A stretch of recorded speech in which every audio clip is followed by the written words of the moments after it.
why you shouldn't use a down payment assistance program. So we're going to listen to him, see if he's leading you astray, and then provide our expert opinion on the matter. Let's get into it. Assistance programs are not created equal, and most of these programs have fine print that buyers and real estate agents don't often read. 3 reasons why you need to think twice before using a down payment assistance program and what to do instead, okay?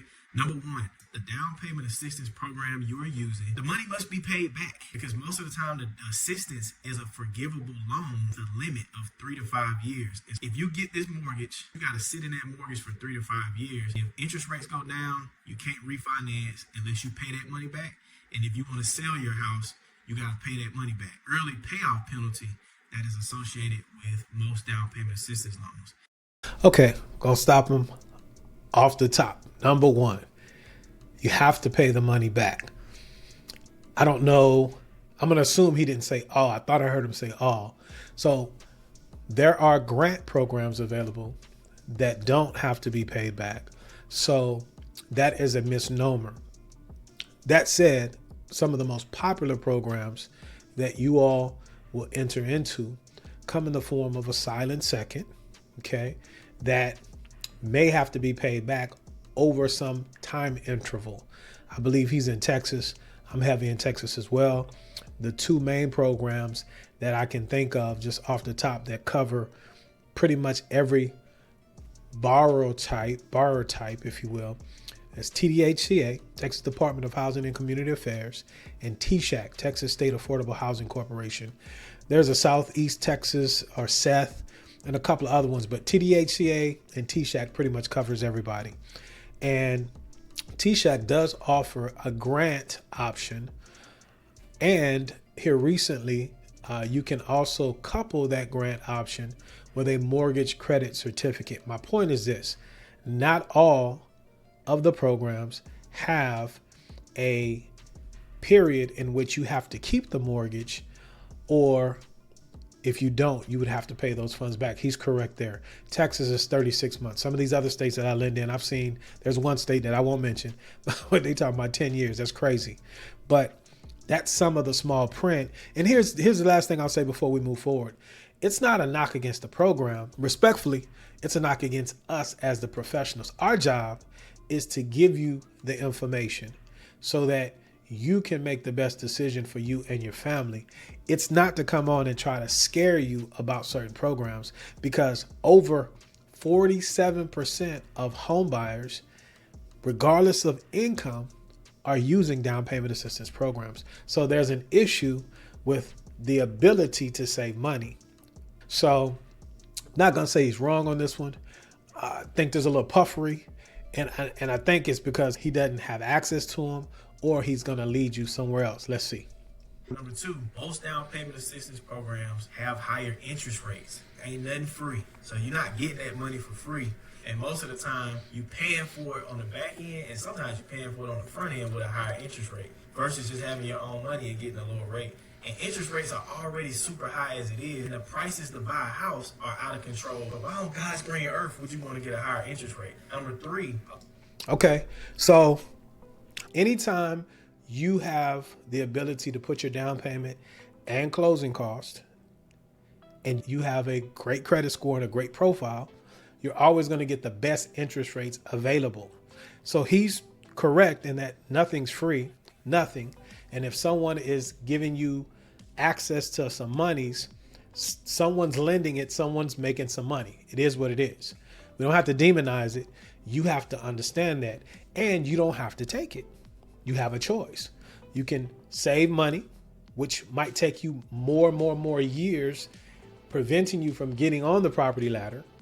Or you can take advantage of the programs that are available if it makes sense for your situation. Now, if you're not looking to be in a home for 7 years, in my professional opinion, you shouldn't be buying, because regardless of how you do it, you're going to come up on the short end of the stick. Are you trying to be a day trader, or are you looking to live in a home for the reasons that we like to teach, because of a lifestyle change? Maybe your family is growing. Maybe your family is downsizing. Maybe, unfortunately, there was a divorce or a death. or opportunity for better employment, more income, better schooling for your children. These are the reasons that you look to buy. Keep that in mind. Don't buy these houses trying to speculate, thinking you're going to be moving every 12 months. If you want to be an investor, that's a whole nother conversation. Let's move forward. A lot of these programs have strict income limits, which keep people that make too much money not being able to take advantage of the benefits of being able to use 100% finance. And so there's a bonus. Oftentimes, these down payment assistance programs are FHA mortgages, and private mortgage insurance, or PMI, will stay on your loan for the life of it unless you refinance it. And if you can't refinance it in a 3 to 5 year period, you are stuck. Even if the value of your house goes up and you got 20% equity, you are stuck paying that PMI for the life of the loan. I'm licensed in Texas. Okay, so last point, another scare tactic. Here's the deal. And if you listen again, he said it. The income limits, he's saying, are very low. Not the case. The two programs that I just mentioned, depending on what metropolitan statistical area you're in, okay, if you're in one of the big three, Dallas, Fort Worth, come down, say Austin area, San Antonio, back over to Houston, back up. You'd be surprised at the amount of income that is available or allowed for TDHCA and TSHAC. So another misnomer. Again, you have to look at your specific situation to see if it fits. Because, like he just said, people are making more money, but to my point, you don't have any savings. Folks don't have any savings for whatever reason. That's another video. So you're needing this help, okay? So don't allow that to scare you. Moreover, the majority of loans, you guys could Google or whatever, use your large language model or whatever you use to do your research. But a majority of the loans that are done are FHA loans. And in fact, as of the recording of this video, if you are well qualified, great credit scores, good income, things of that nature, it might be more beneficial for you to look at an FHA loan, especially if you don't have the 20% to put down, right? Because of the loan level pricing adjustments that were passed over to great qualified folks to help folks with less income get on the property ladder and make it more competitive, right? A lot of those costs have been pushed over. So again, you got to look apples to apples, because you may want to use an FHA loan because the rates are just that much better. And speaking of rates, this is where you guys have to learn how to shop, because all lenders are not made equal. Don't always assume that the FHA versus conventional aspect of a loan is good or bad. It's case by case in situation. Let's move forward. If you're a buyer in Texas, I'm talking to you. So here's what you're going to do. There's 100% financing at a credit union. Credit union will finance 100% of the sales price. So if you buy a $400,000 house, we will finance $400,000. Closing costs can be paid by the seller. Your only contribution is a minimum of 1% of the sales price. So at $400,000, we would expect you to put down at least 1% or $4,000, and that'll go towards your closing costs. As long as you can show us that you've contributed 1%, the seller can pay the rest of the closing costs. You do not need to pay this money back because it's not a forgivable loan. You can refinance or sell the house anytime. There's no prepayment penalty. You don't have to be a first-time home buyer. You could be on your second, third, fourth, or fifth house and still take advantage of the program as long as you're willing to live in the house as your primary residence. There's no income limits, so you can make $80,000 a year. You can make $180,000 a year. This is so important. You can remove PMI as long as you get to a 20% equity position. You can call the credit union and say, hey, I need you to reevaluate my loan and remove PMI. And they will do it as long as you have at least a 20% equity position. And last but not least, you can use this program every 12 months and keep buying primary residences to build your real estate portfolio without having to put no money down. Okay, so really that's his angle. He's tapping into a lot of people's lust to be real estate investors. Now, he's correct. Most loans, as long as they remain your primary residence for a 12-month period, you can move around and buy another one. But what he's not saying to you, respectfully, is it ain't that easy. What ain't that easy? buying a house and then moving to another one, especially if you've financed 100%, most of these homes are not going to cash flow. You're trying to be an investor and you don't know what's going on. You don't have any equity position. The people that you do rent to lose a job or something, then you get into a foreclosure. If you want to invest, there's ways to do so, and you have to show that you have the provenance, the ability to do so. Slow your roll.